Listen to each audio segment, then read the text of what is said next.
What's up? My name is Caela. My sign name is Caela. And today we're going to talk about why saying deaf mute isn't culturally appropriate, it's not respectful anymore, and it's just not accurate.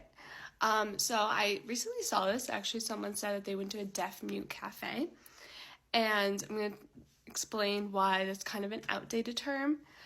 Mostly because all deaf people aren't mute. Just because you're deaf doesn't mean you can't speak, or vice versa. Just because you can't speak doesn't mean you're deaf or hard of hearing.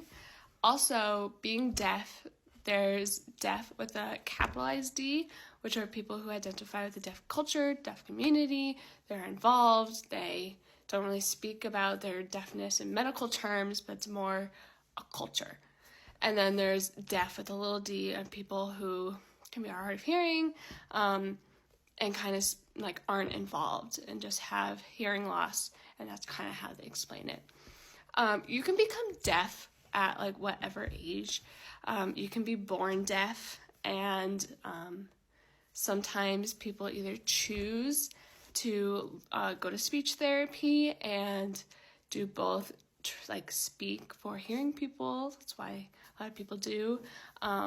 Or they just choose to not speak and not focus on speech and focus more on just signing, because some deaf people are like their whole family's deaf, so there's really no need to speak. So deaf mute is just more of like a really outdated term, and a lot of people were like, oh, that person's deaf mute.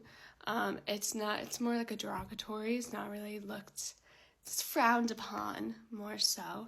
And I know a lot of people, like I commented as like, this is why it's outdated, please don't use it. And I know a lot of people don't really understand why, but yeah, I hope this helped.